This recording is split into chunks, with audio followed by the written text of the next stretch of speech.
Ebana, nakuwa vipi mwanahabari 254 TV, hujambo na karibu kwenye makala hizi. Wakati huu nataka kupiga 1 2 3 na bingwa huyu ambaye anajulikana kama Shaban Francis, ambaye ni muasisi wa Shampoos Media, jamaa ambaye anawajibika kuhakikisha kuwa wale ambao wanamfuatilia kwa karibu zaidi wamepata kile ambacho tunachokita burudani. Sasa nasema ni story kibao. Mastori kibao. Mzee fulani la mastori kibao. Niko poa. Umelost sana mzee.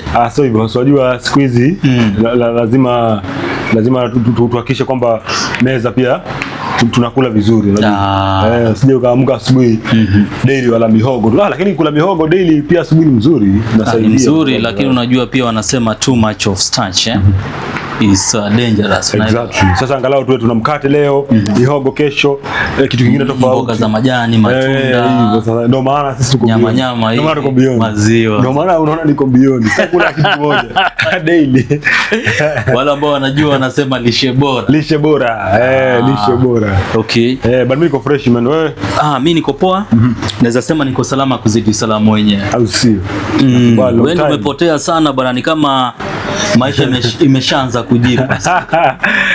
Mipango inajipa. Unajua ukiona mtu ako busy, wakati mwingine pia hatuna kazi, lakini pia wakati mwingine ni muhimu tu ujitafutie na vitu. Ni vingi. Unajua dunia ina vitu vingi sana ambavyo tunatakiwa tusome. Na ukisema hata usome kila siku unasoma kitu kipya, kila siku hutamaliza. Yaani kuna vitu vingi sana. Kwa hiyo ni vizuri kujiongeza. Kwa hivyo mara mingi hatupo, labda hatuonekani, lakini tuko upande mwingine pia tunajaribu kujiongeza. Okay. Unajua tutegemea kitu kimoja. Tunasafiri na vitu vingi. Hapa tuko content kwa mapana na marefu. Exactly. Leo tuko kwa content leo. Kesho tuko yani mpaka usiku weza shangaa kuna Shampoos labda kama mchawi. Unajua ushaona kana jamaa. Mungu anabariki anajisaidia. Nilikuwa nataka tupige recap. Yani vile vitu ambavyo vimefanyika nyuma pazia na vile kuna vile ambavyo vimefanyika kadamnasi ya umma. Exactly. Unaona, as far as kila ambacho tunachokita entertainment is concerned. Of course, Wewe kama muasisi wa Shampoos Media, unadhani ni story gani ambayo ilikugusa zaidi? Ile ambayo ulifanya ukaangalia ukasema hii nayo nimepiga vizuri, na hata ukaangalia response ya wale ambao wanakufuatilia ilikuwaje? Okay. Zipo nyingi ambazo nimezifanya, lakini nadhani moja story ambayo nilifanya, kuna simulizi nilifanya ilikuwa ni ya Tanzania. Ni simulizi ya Tanzania moja ambayo ilikuwa inahusiana na uchaguzi ambao ulifanyika. Ilikuwa Novemba nadhani. Novemba. Nadhani tarehe 29 mwezi wa 10. Hapo. Kuna story moja nilifanya ambayo nilifanyia simulizi vizuri sana. Nadhani nilifanyia upelelezi vizuri, research safi sana. Na niliona ilikuwa na reaction nzuri sana. Niliipenda.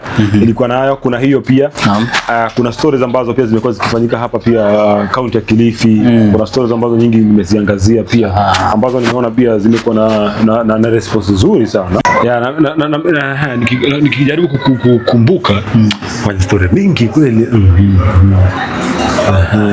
Nitaja hii ya juzi, lakini hii ya juzi ni ya pesa ambazo hazikuwa zetu. Tutakuja hapo pia. Tutakuja. Lakini tutakuja hapo mzee. Nikijaribu kukumbuka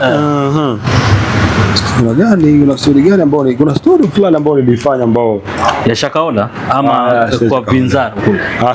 Hata hiyo nilifanya, lakini kuna moja ambayo nilifanya, naamini kuna moja nilifanya story ya mama fulani ambaye mtoto wake alipelekwa hospitali. Alikuwa anatolewa hizi tonsils hizi.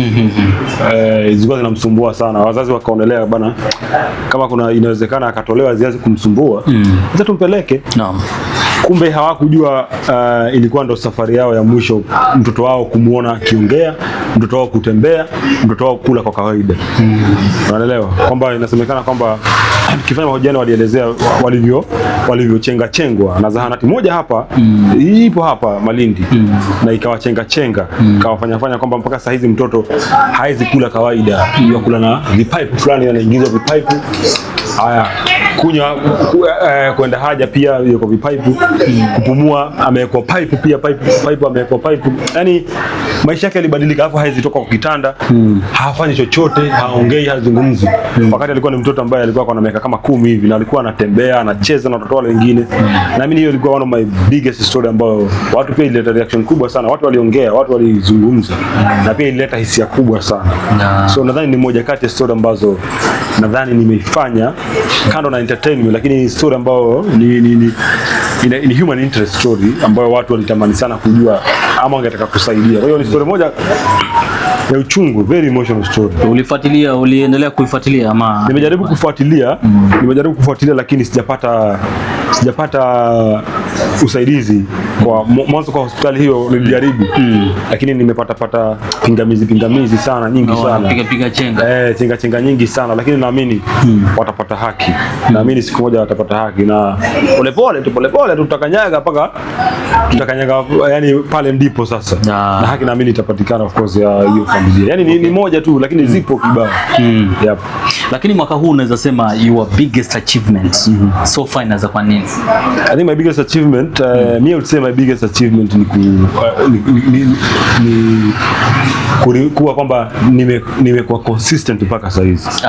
Yani mimi naweza sema hivyo kwamba wajua mtu wako kule nje anaweza sema labda hakuna matunda, labda ama hakuna kitu wanafanya, lakini mimi naweza kuambia kwamba wajua hii ni online, this is kama private, kwamba si ati mimi hakuna, serikali hainipatii pesa, serikali haikuji katia pesa fulani hapo kwa hiyo kampuni yangu ikasema bana Shambuzi kuna 800,000 hapa endeleza, hamna. Kwa hivyo kwamba ukiniona mimi na vifaa vyangu na nini chochote, location, kusafiri, ni pesa zangu binafsi, unaelewa? Kwa hiyo kama kijana ambaye tunategemea hiyo tu, hatujaajiriwa sisi, mimi sijaajiriwa na mtu, unaelewa? Kwa hiyo sijaajiriwa kwamba mpaka sasa nimesimama, unaelewa? Kuna wengi ambao wameanza, kuna wengi tumeanza nao, lakini wengine wanakwama, wengine wanaacha kabisa, lakini sisi tupo tu unapigwa tu makofi, unagongwa, lakini bado unaelewa, unajimoya na maisha yanaendelea. Ushaona mtu amedunga visu kwa mgongo, lakini huko ako sawa tu, anatabasamu hivi huku nyuma, lakini ukiangalia kiza kinene visu nyuma pazia noma. So hiyo ndo one of my biggest achievement, naweza sema kwamba remain consistent, tumeendelea kuamini katika ndoto zetu, na bado tunazidi kuamini. Kwa hivyo ndo achievement kubwa sana kwangu ambao nasema kwa sasa hivi. Na kuna vile pia tunaangalia, kwa maana huo wanasema kuwa pale mala kuna mazuri, kuna pia mapungufu. Ama wakati fulani pia unaweza sema ni changamoto ama mabaya ambayo yametokea. Kuna wakati fulani channel yako sio ikafanyikaje? Na mimi kama kuna hiyo inaweza kuwa your lowest moment ama yani hata sio inaweza yani hata wachalo yani ndo noma kabisa yani. Noma kabisa. Yani chini ya lowest kabisa. Pale ulinyang'anywa monetization. Ilikuwa noma sana mwanzo. Mwanzo hata kabla ninyang'anywa monetization, kuna siku mimi nimepoteza kabisa channel kabisa. Kuna muda nakumbuka nilipoteza channel yangu. Yani ushaikuwa yani uelewe yani una kama chizi fulani. Yani nakumbuka hiyo siku ilikuwa hivi, jamaa ananipigia simu ananiambia, "Wewe mbona sio ile interview yangu?" Akamwambia siangalie YouTube huko. Sasa nilikutumia link si uende. Sioni. Nimefinya hii link hata inaniambia ati not available. Akamwambia bwana acha upuzi. Niko busy. So mimi nikaachana na hiyo story. Nikafanya mambo mengine. Jamaa mwingine akanipigia. Acha niingie online. Naingia online na kuangalia YouTube yangu bro, siipati. Imeenda Al Jazeera. Hamna bana. Hamna. Tunafanyaje? Unajua mimi nilikaa kimya wiki moja. Yaani sijaangalia. Yaani hata siwazi. Yaani sikuwa nawaza kwamba ni njia gani mtu anaweza fanya ilipote. Yaani siwazi. Mpaka jamani kuna mtu akawa ananiuliza, nadhani ile stakana ananiambia, "Yaani hata uogopi?" Mimi hata sijali. Nilingangana. After one week ndio sasa ikaanza kuniingia reality, ikaanza kuniingia. Bro una channel sasa. Zile nilikuwa niko na almost 700 interviews. 700 interviews. Nilikuwa niko na milioni 1 na ngapi? Nilikuwa niko na 3 million views ama ngapi? Zote. Kazi imeenda bro. Karibu ni chizi. sikuwa naona chochote kitu kinafanyika. Yani kwa naona kila kitu kama yani bro niligive up bwana. Yani ni kama dunia yako imepinduka. Dunia imepinduka, hata nilikuwa nataka kupeana, hata nilikuwa nimeacha content kabisa. Yani nilikuwa nataka nifanye vitu vingine. Bila sikuwa na shamba.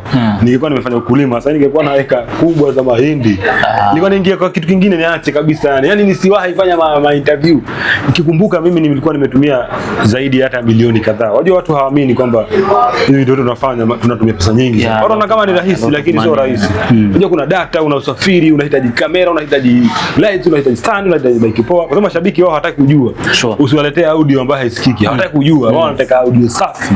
So you have to unaenda zaidi. So by the way hapo kwa audio huwezi gamble. Unaweza okay.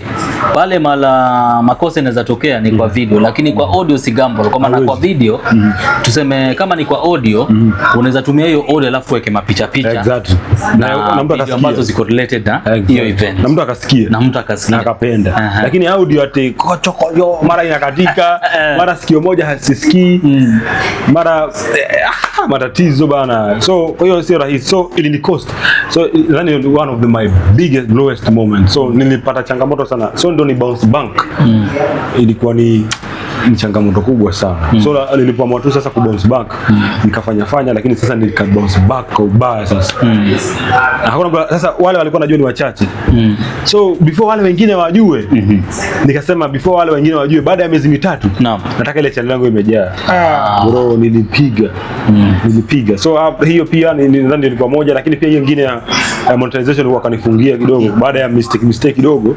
Nadhani pia ilikuwa ilinishtua. Kwa sababu aliniambia pale tunakupa miezi 3 lakini jua pia tunaweza kuondoa kabisa hapa.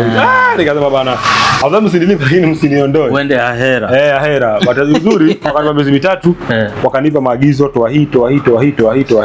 Na mimi nikasafisha. Mimi nilisafisha video mingi sana ambazo zilikuwa nimetumia. Zilikuwa ziko na audio ya watu, kuna video za watu, sikuwa najua hizo sheria. Hizo miezi 3 ulikuwa na survive aje mzee? Nilikuwa na survive na vitu vingine tu. Yani sasa nipate gigs zingine, kama nipate job mtu anataka nifanyie labda coverage, nifanyie advert, photography, documentary. So hapo ndo nilikuwa nakulia, lakini kwa channel bro sana naomba tena Mungu bwana, baada ya miezi 3 wanirudishie. Baada ya miezi 3 nikaona jamaa imepita hawarudishi, baada ya wiki 1-2 nikafurahi. Kwanza hiyo siku usifanye dhambi tena. Unajua kunaga kitu huwa kinamfurahisha creative kama kuweka video kwenye YouTube alafu anaona kama zile ads. Exactly. Hizo ads zinapita zinakimbia. Una enjoy. Na msiskip hizo ads jamaa. Mkiwachiza na video msiskip. Na nimerealize nilikuja kurealize kwa ile hali ya kuambia watu msiskip ads pia ni illegal. Ni illegal. Kwa mujibu wa YouTube. Basi itabidi umeweka ukiambiwa tu msi ni kama kuonyesha watu jinsi ya kudownload video kwa YouTube.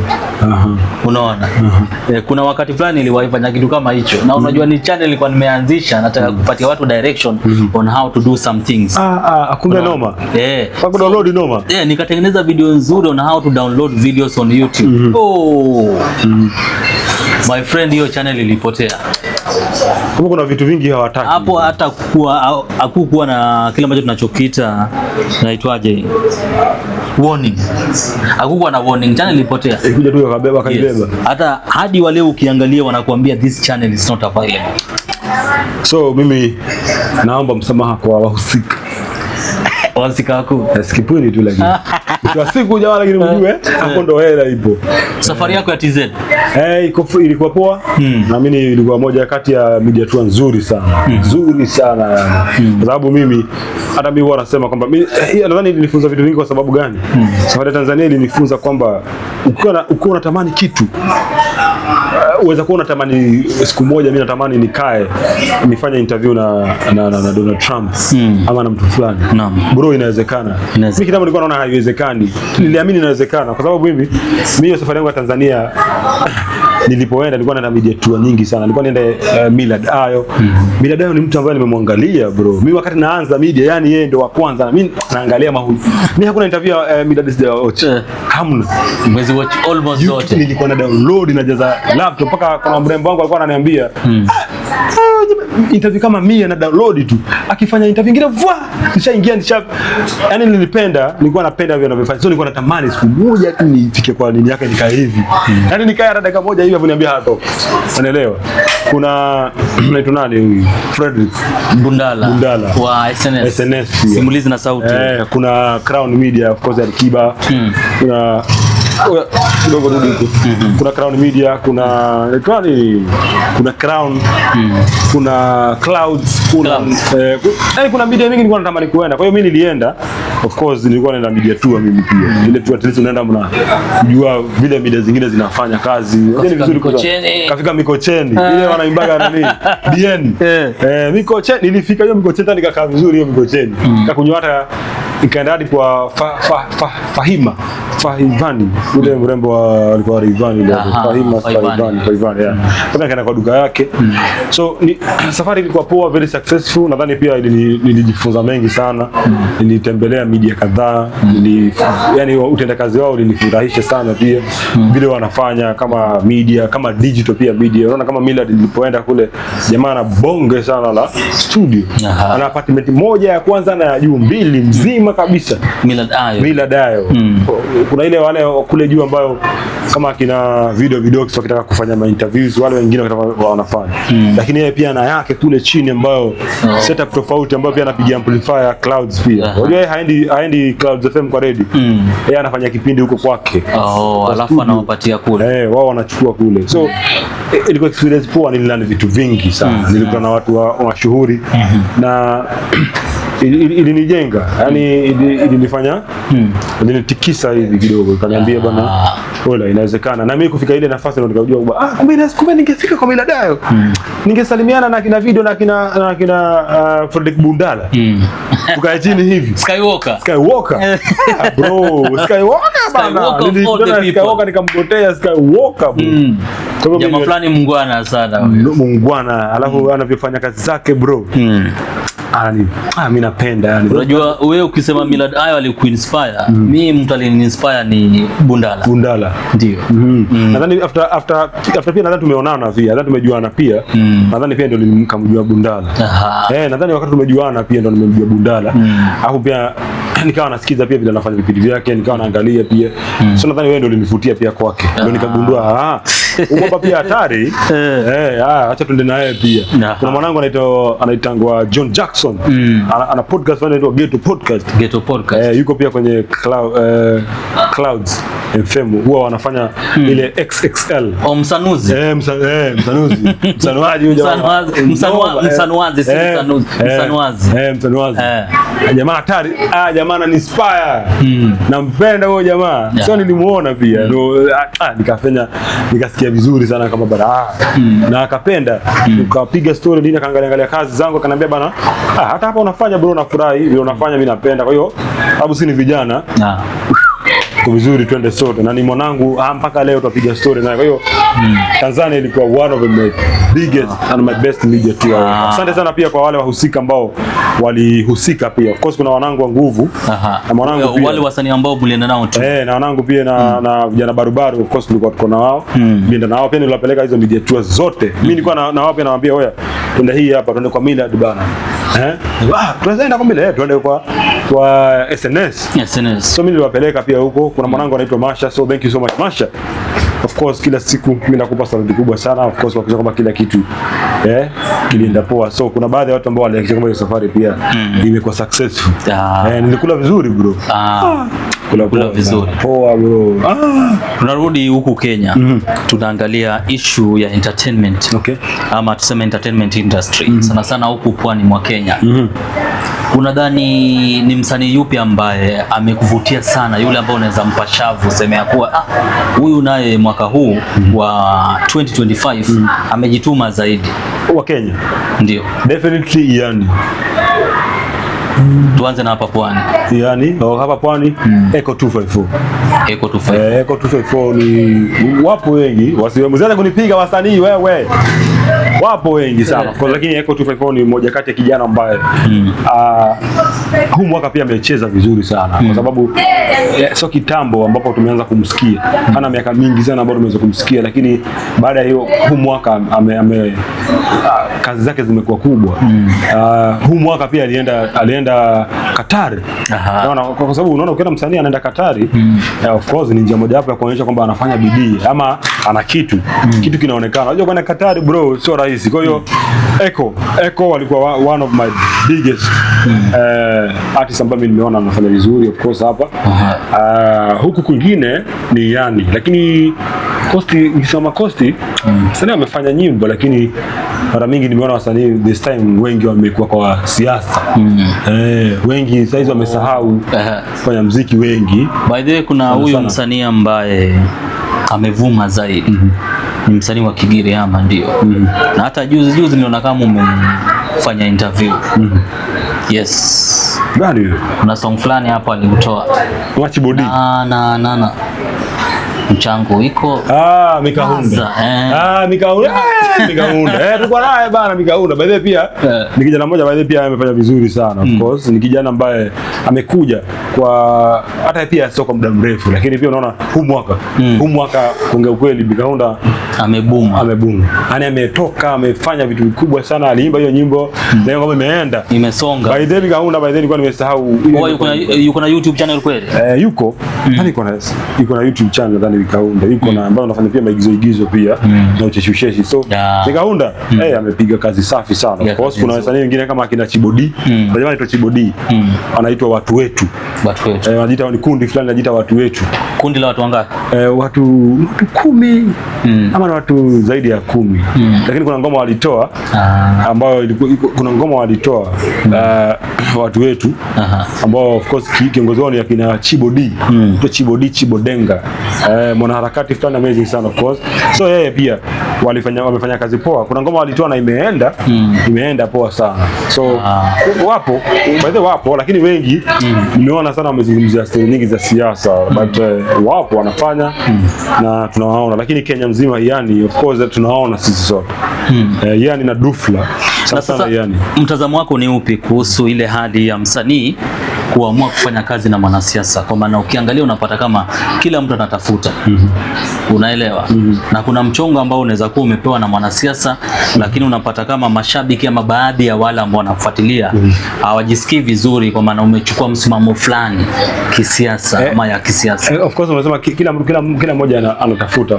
Lakini acha nikwambie, unajua sio kila mmoja anapenda siasa. Watakiwa ujue hivyo kwamba sio kila mmoja anapenda siasa, na kuna watu wanachukia siasa sana, lakini kuna watu wanapenda muziki wako. Na wakikuona wewe umesideline na mtu fulani kwamba mimi nataka huyu mwanasiasa ukae kwake, unaelewa, yani uonyeshe hiyo tabia mpaka mashabiki zako kwamba kiongozi fulani ni mzuri ndio nini. Wakati labda yule kiongozi kuna vitu fulani wale wananchi hawafanyii. Waona kama good example ni Tanzania. Good example ni Tanzania ambapo rais, wasanii walimshabikia rais Samia na chama cha CCM walimuimbia, walifurahi. Ukiangalia wananchi wakawa wanasema kwamba mnamsifu mtu fulani ambaye sisi tunaona kwetu hajatufanyia kazi. Unaelewa?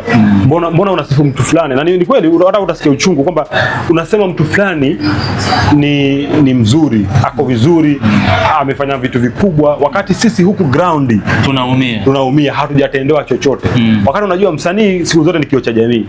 Kwa hivyo unaona wewe msanii ni kioo cha jamii, watu wanajiangalia kwako hivi. Kwa hiyo wewe wakati unapaka kioo chako uchafu, sisi ambao tuko huku tunakuona mashabiki, sisi jamii tukikuangalia na kioo chako ni kichafu. Sisi of course wewe huwezi jiangalia, sababu kuna vioo vingi sana hapa Glitters, lakini kuna vioo fulani utaangalia hiki ni kisafi utafurahia. Lakini kile kina matope hautakiangalia. Unaelewa? Kwa hiyo mimi nadhani ni muhimu sana of course kama msanii ndio fanya kazi, usikatae.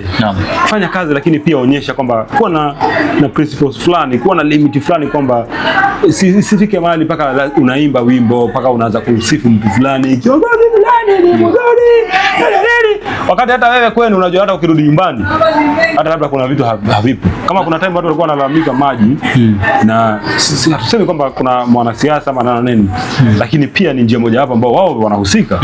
Wao ndio tumewapa kazi, wao wangangane huko wajue ni nini inaendelea, ndio. Kwa hiyo unaweza kuwa unakuja hapa unasifu, unaenda unamsifu, unaonyesha, alafu unaishiki kijiji. Kirudi baadaye nyumbani, sote tunaingia kwa nyumba hatuna maji. Wewe unasemaje? Wakati unasema kiongozi fulani Fazul, maji tunampa tiki, chakula tiki, afya tiki, ukienda hospitali upewe madawa. Hapo wewe unamsifu, alafu ukija wewe ukigonjeka mwanzo hata huna dawa.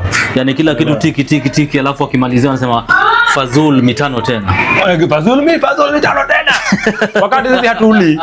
Unaelewa? Kwa hivyo wewe kama unapotosha watu. So lakini ukiwa neutral, usionyeshe pande gani, lakini ndio fanyia kazi, lakini waimbie, fanya vitu ambavyo vinaeleweka. Lakini pia nyinyi ambao wana nafasi huko, wakalieni, waambie bana. Waambieni WhatsApp bra. Lakini Shampuzi ukiangalia unapata kama tuseme kama Tanzania kuna wale wasanii ambao walikuwa wameegemea upande wa CCM. Ambapo walikuwa wanafanya vitu kulingana na kile ambacho CCM wanasema, kwa maana kuna pesa waliwekewa mezani, na kuna baadhi ya wasanii ambao waliamua kukaa pembeni. Unaona, sasa unapata kama msanii kama Alikiba, Diamond Platnumz, inabidi sasa washabikie chama tawala na serikali ya CCM, kwa maana wamewekeza pia kwa media. Okay, exactly. Tanzania hapo ndio inakuwa changamoto sasa, of course, kwa sababu unajua kuna wakati unaona sasa ni changamoto pia, lakini pia ni changamoto pia kwingine. Unaona kama sasa akina Jux baada ya kuonyesha wamesupport pia serikali, unaona wale biashara zao pia ziliharibiwa. Unaelewa? Kwa hiyo ni ngumu kwa sababu na kina Bilnas Shilole pia hoteli yake ndio hiyo ilivunjwa. So yani hujui kwa upande gani kwamba ukikataa serikali pia ni hatari, serikali pia itakuandama. Ukiitaka serikali huku jamii pia itakuandama. So mimi nadhani pia ni kuisupport, lakini pia kuisupport pia na strategies zingine tofauti, kwamba pia wao wasiruhusu pia kama tunawashabikia kwamba tuingie mzima, unaelewa? Lakini pia kama tunaingia hawa viongozi unaona kama kiongozi akisaidia wananchi, hata wasanii wakimwimbia hakuna mtu atalalamika. Unaelewa? Watu watafurahia pia. Kama hapa kuna kiongozi fulani anafanya stamp taja, anafanya kazi, anapendwa sana, na hata watu wanamposti, wanamzungumzia. Na huyo hata wewe msanii akimwimbia huyo wimbo, watu hata watafurahi sana. Unaona? Watafurahi, watashabikia na nini kwa sababu anatenda. Lakini msishabikie kiongozi ambaye hatendi. That's why you guys labda hata biashara zao zitaenda. Kwa hivyo tushabikie watu ambao pia tunaona pia wanafanya vitu kwa jamii. Tusiwashabikie kwa sababu tu tunataka vihela ama kuprotect pia interest zetu. Lakini pia tuwapreshe sisi, tuambie bana fanyeni kazi, kwa sababu wananchi pia sisi wanatuandama. Kuna Diamond walipata muda mgumu, Alikiba ilibidi ambe msamaha. Unaona? Kwa hiyo ni maisha kama ameomba msamaha. Ndio hivyo. Yaani unaishi maisha ndio huko, lakini una hivi kama mwizi. Mkubara mkubwa. Hivyo mkubara yani ujue wapi. Kwa hiyo wewe wasema vipi bana? Unaona mara sijui Alikiba amekuja Diamond ikasemekana amekuja Mombasa. Jamani kasikia ameanza kumtafuta. Aka hoteli fulani nasikia hivyo baada ya jamaa kugundua, nasikia akahepa tena. Na hata ndio na event fulani watu walianza kusema nyimbo za Mbosso, vijana wakazua gesi. Unanielewa? Na ni kweli iliharibu. Hata Harmonize kuna show ali-cancel. Huko alikuwa anaenda sijui ni Mwanza, ali-cancel kabisa. Kwa sababu alijua kwamba ningeenda kule noma. Unaelewa? So unaona, so pia yani inaweza kupa pressure bure. Kwa hiyo nituwe makini pia. Wale watu wanasiasa pia tuwaelezee. Wewe ukienda na tanks zako watakusikiza, lakini sasa sisi wewe unaenda unakaa hivi kwa sababu ya pesa. Bwana. Lakini tutawafanyia kazi. Ukiangalia unapata kama sanaa ya pwani mwa Kenya haijafika kile kiwango ambacho tunatarajia. Kwa maana kuna wale ambao wanalalamika, kuna wale ambao pia wameamua kunyamaza, kuna wale ambao pia wanapaza sauti kuhakikisha kuwa mambo yamekuwa sawa zaidi. Unadhani tumekosea wapi? Kwa maana huo wanasema kuwa aliyedandia treni kwa mbele ndiye anajua mjini huwa ni shule. Unauliza rudia tena sija. Yaani nilikuwa nataka tu kujua mapungufu ama zile changamoto ambazo zinafanya sanaa ya pwani ina drag. Okay, nice. Sanaa ya pwani ipo vizuri. Iko sawa, lakini mimi nadhani mara mingi nasikia baadhi ya watu wanasema kwamba kuna ubinafsi. Ubinafsi mara mingi kuna ubinafsi. Na naamini watu wanaona kama mkate ni mdogo sana. Anaona kama mkate ni kadogo. Kwamba mimi siwezi kula, wewe ukakula, mwenzangu akala na bado mkate ukabaki. Unaelewa? Kwa hiyo kwamba baadhi ya watu wanaamini kwamba ni achukue huo mkate ajifungie kwa nyumba peke yake. Nyinyi wengine mko kule nje mlale njaa. So na mimi wanatumia ile philosophy nasema kuwa halali ya mbuzi ni kula kwa urefu wa kamba shingoni. Ndio hivyo sasa. Kwamba yani mimi nikipata Fazul, yani mimi nikipata mbele ya Fazul, sitaki kujua kama Fazul atalala njaa, kama Fazul anahitaji kama mimi nahitaji, lakini mimi nikipata nimepata na ni yangu na si ya mtu, na hata nikilia nifanye nini. Kwa hiyo so hiyo ndio moja wapo ambayo imetuvuta sisi, nimeona ikivuta sana baadhi ya wasanii ama baadhi ya sanaa ikienda chini, kwamba kuna na hiyo kwamba mimi nikiita mtu fulani ama nikitaka kufanya kazi na mtu fulani ule atanawiri kuniliko. Unaelewa? Na mimi sitaki anawiri kuniliko. Kwa hiyo kwamba mkate ni mkubwa, lakini sisi tunaona ule mkate kama hautatosha. Hiyo ndio kitu kimoja ambacho naweza sema kimetumaliza, yani, na kinatumaliza kila siku. Kwa hiyo yani hakuna kingine, hiyo tu. Mkate kwamba ni mkubwa, lakini tunaona kama huu mkate tuwezi kula sisi tukabakisha. Huu mkate mimi nikikula ni mimi peke yangu, Fazul haizi kula. So na naamini ni unafiki na ubinafsi tu ambao upo tu. Zile harakati za kunya jamvi, tukiangazia hii issue ya kutafuta talanta pwani mwa Kenya ambayo inaongozwa na Mzazi Foundation ya Willy M. Tuva. Nimeona wasanii kadha wa kadha ama wanachipuka. Wanajitokeza. Wapo. Wasanii wengi wapo wamejitokeza of course. Na nimeona hata sisi tunazifuatilia. Hata naona wanamalizia of course watakuwa na finals naona. But nimeicheki, nadhani wazo nzuri, si wazo mbaya. Lakini kwa upande mwingine kuna baadhi ya watu wanaamini kwamba kuna baadhi ya vijana ambao wapo tayari walikuwepo na walikuwa na vipaji vikubwa sana, lakini hawakuwa na uwezo labda wa hela, hawakuwa na uwezo labda wa guidance, labda tuseme kwa ujumla hawakuwezeshwa. Hawakuwezeshwa. Unajua pia kama unafanya sanaa ni vizuri pia unakuwa na mtu ambaye anakuongelesha, ukitaka ushauri anakupatia, unaelewa? Kama kuna mmoja anaitwa Master Kimbo. Simba anatoka hapa Malindi hapa. Ako Kilifi, bro ule Simba. Master Kimbo. Rapa jamaa mwingine wa hip hop. Inafaa tumtafute. Tamtafuta by the way. Hata na namba yake. But that one of the biggest talented guy we have in Kilifi.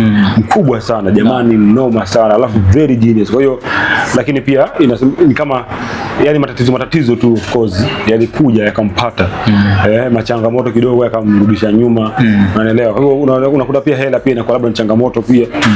Na ile kwamba ile consistency haipo. Kwa hiyo kuna baadhi walikuwa wanaamini kwamba ingekuwa pia vizuri kwamba wale pia wangewezeshwa mwanzo. Wale ambao tunaona tuna vichwa fulani kadhaa zipo. Zichukuliwe, ziambiwe bana, hapa ulikosea wapi, ulifanya nini? Tunaweza fanya hivi na hivi tukakusaidia ukarudi tena na ukaanza kazi ama tukaanza kuwa kioo. Lakini upande wa pili pia ni sawa kwamba wale vijana ambao wana talent sasa ni kama ni new generation sasa hii ambao tukiona wale wanaenda finals ni new generation. Kwa nini generation pia ni vizuri? Kwa sababu pia tuwezi sema pia tuwaache. Kwa sababu pia tukisema tuanze na wale pia tusahau hawa, tuweza enda tukainua wale hawa kwa huku pia wakafa. Baadaye tukaweza tena kurudi huko. Kwa hiyo mimi naamini ni poa, naamini kwamba hata hii ikimalizika tungeomba kwamba isiwe tu ni wakati huu, kwamba isiwe hivi tu, kwamba inakuja once in a lifetime bana, baada ya miaka kama 15 kitu kimoja kama hicho kinakuja. Mimi naamini ikiwa kila mwaka unaelewa, ama hata kila baada ya miezi 6, hata sio kila mwaka, kila baada ya miezi 6, yani Januari ikianza kuna competition tayari ya talents. Mwezi wa 6 anazawadiwa. Yani tuseme nini wanahitaji consistency kwamba hiyo unaelewa. Ikifika Januari kuna kwa tayari kumetangazwa mashindano kama haya. Wanafanya. Vile mwezi wa 6 anazawadiwa. Mwezi wa 7 ukifika tunaanza tena nyingine. December anazawadiwa. Like that, kwa sababu talent ni nyingi bro. Huwezi maliza, hata wao hawajamaliza. Mimi naamini wao hata wamechanganyikiwa kwa sababu walikuwa watu wengi sana wamejitokeza na kuna wengi ambao hawajajitokeza. So I think it's a good idea for them to iwe consistent. Si leo, kesho ikiisha, junaisha kesho. Ikiisha kesho tuone pia mpango mingine ambayo inakuja. Unaelewa? Vitu ideas zingine zinakuja, lakini hiyo kesho ndio finals. So ikiisha kesho finals ndio tunajua mshindi ni nani. Na tukishajua mshindi ni nani, unaona ndio hivyo. Ndio kazi imeisha. So tujui what next. So tunasema tunaweza tafuta nafasi tuende kule kesho. Tutapiga story, tutakuwa naongea na wao pia. Tutaongea pia na mzazi. Mzazi William Tuva, tutapiga na kina Susumila pia. Of course kwa sababu ndio vichwa. Watuelezee pia labda kwa sababu mzazi nimeona pia na mpango wa kwenda pia kaunti nyingine. Kwamba amesema alianza na kaunti ya Kilifi, atakuwa anaenda kaunti nyingine. So unadhani ni kaunti ni kaunti tofauti ambazo atakuwa anaenda ama ni kando na hiyo, hata kama kaunti nyingine, lakini wale watabaki hapa wataendeleza itakuwaje? Wataendeleza pia labda ama ndio imeisha. So akaenda kaunti nyingine ndio imeisha sasa, mpaka labda mtu mwingine akuja aanze hiyo idea. So it's a good idea, but then I think if it will be consistent, bro, tunatoboa na life itaenda poa. Tutaona pia sanaa ina grow na cost sanaa ita grow. So Ibane, tumepiga longa za pana pale na muasisi wa Shampoos Media anashirikiana na Habari 254 TV. Tunajaribu kudadavua vitu vingi ambavyo vimefanyika mwaka wa 2025. Sasa tumeangalia kile ambacho tunachokita sanaa. Of course, Umeangazia safari yako, zile stories ambazo umepiga, wasanii kwa ujumla, zile misha ambazo wanapiga, mapungufu yako wapi, na vile vile tumeangazia issue ya Star Search. Exactly, Kilifi Rising Stars. Kilifi inaitwa Kilifi Rising Stars. Kilifi Rising Stars. So tumejaribu kujua 1 2 3 inakuaje, lakini usisahau kusubscribe, like na vile vile kushare. Ni Shampoos Media na Habari 254 TV. Shukrani jidan, marhaba Habib, tunawapenda zaidi. Of course unajua tuko location hatari. Location big up location. Watoto wanapita hapo wakali. Wapo hapa kuhakikisha kwamba chapa kitu mzee.